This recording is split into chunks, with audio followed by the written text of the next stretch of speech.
यहाँ ये बताना चाह रहा हूं मैं कि एक मुत्तकी परहेजगार की रफ्तार जिन्नात से ज्यादा होती है।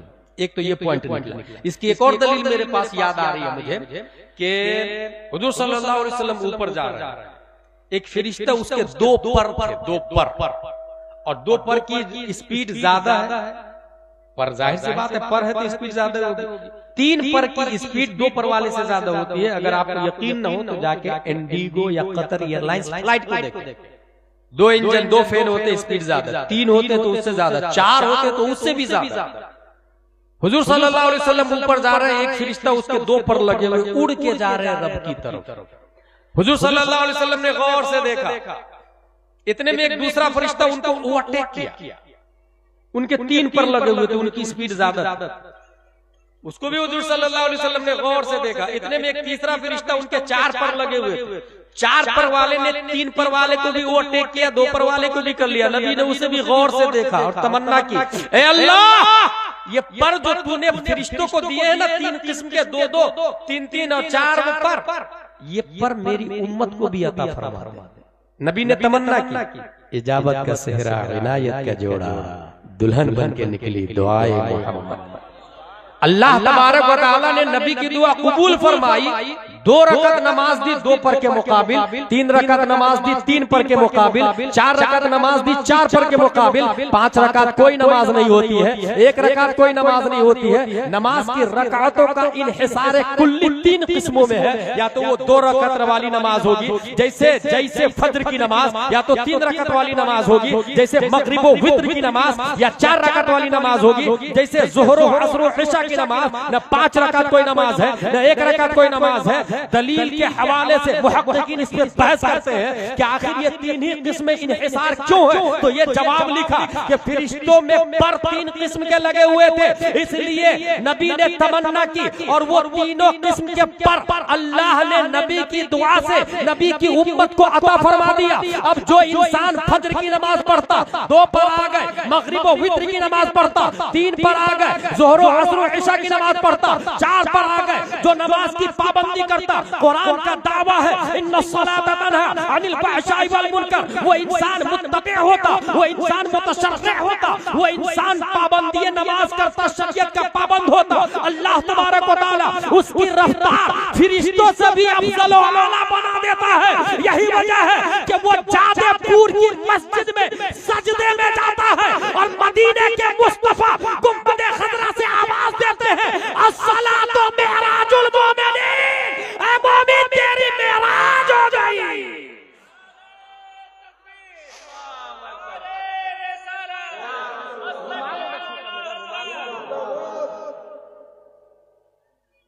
इसका मतलब यह हुआ कि नमाज को हमने इबादत के लिए समझा, टेक्नोलॉजी में लिया ही नहीं उसको, मशीनरी में लिया ही नहीं उसको, दुनिया के एतबार से समझा ही नहीं उसको। मेरे भाई, अगर कोई इंसान नमाजी हो तो ऐसी ही इंसान यहीं से हाथ बढ़ा हासिल। सूरह नमल की ये आयत जो है, कौन सी आयत? क़ाल अल्लज़ी इंदहु इल्मुम मिनल किताब, जो हाथ बढ़ा के हजरत आसिफ बिन बरखिया ने जो लाया था। इस आयत पे गौर किया किसने? अबू रेहान अल बैरूनी ने।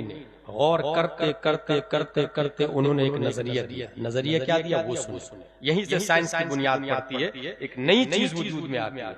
नजरिया ये दिया, अगर किसी ठोस चीज को रोशनी में तब्दील कर दिया जाए तो पलक झपकने तक एक जगह से दूसरी जगह मुंतकिल किया जा सकता है।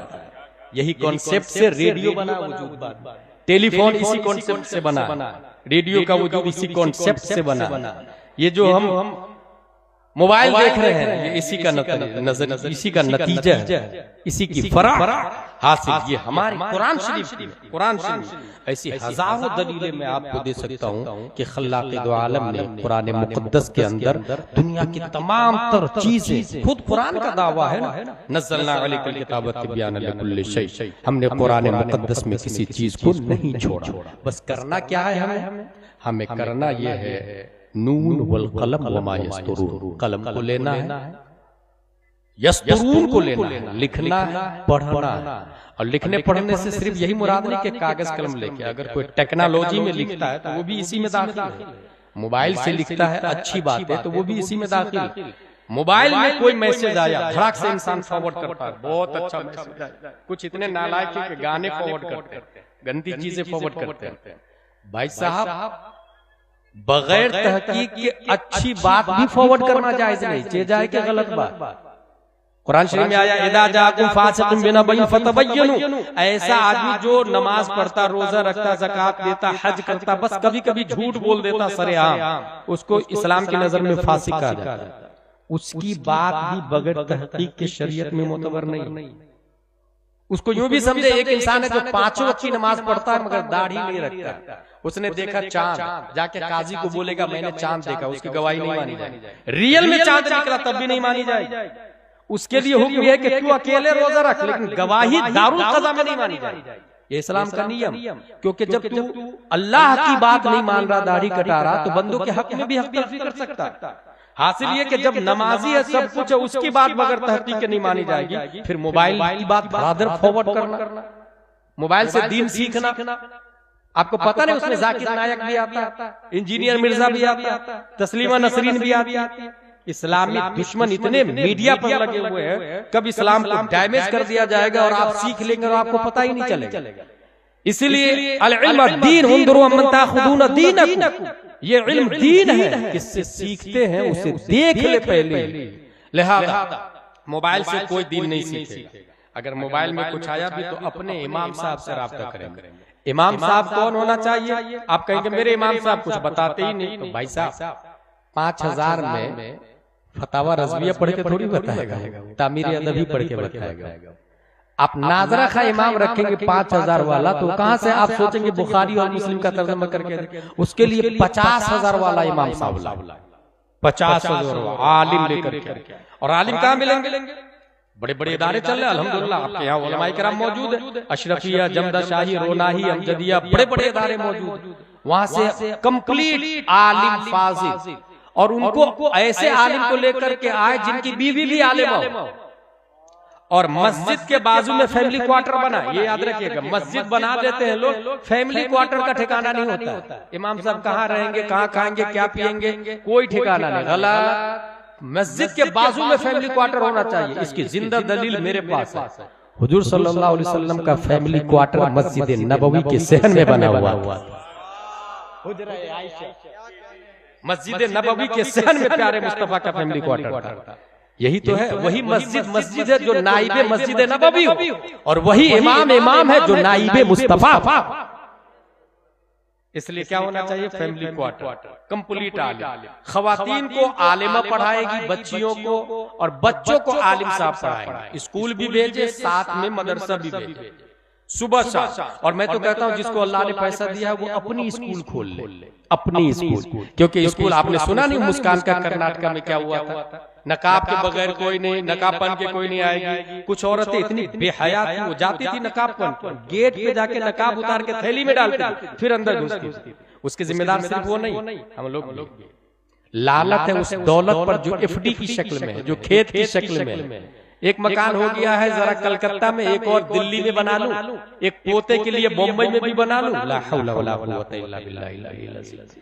वो पैसे को एक जगह जमा करके स्कूल डाले, उसमें अपना सिलेबस, अपना यूनिफॉर्म, अपना सिस्टम होगा। बायलॉज में ये लिखा होगा कि संडे को छुट्टी नहीं होगी, फ्राइडे को छुट्टी होगी। हमारी स्कूल है, हमारी मर्जी। फ्राइडे को बच्चे आएंगे, और ये फ्राइडे में जुम्मा में इमाम साहब जो तकरीर करते हैं ना, ये नबी सल्लल्लाहु अलैहि वसल्लम की सुन्नत है।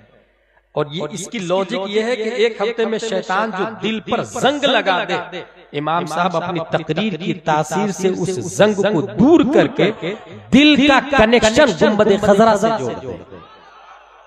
ये कब होगा? इमाम साहब आलिम होंगे तब। जुम्मा की छुट्टी होगी, हमारे बच्चे भी जाएंगे, हम भी जाएंगे। यूनिफॉर्म में लड़कों के लिए पैंट शर्ट नहीं रखेंगे, लड़कों के लिए कुर्ता पजामा टोपी यूनिफॉर्म रहेगा, और लड़कियों के लिए स्कर्ट नहीं रहेगा, लड़कियों के लिए नकाबे फातिमा तो ज़हरा रहेगा। हमारी स्कूल है ना भाई, हमारी मर्जी हो, कोई इंटरफेयर नहीं करेगा।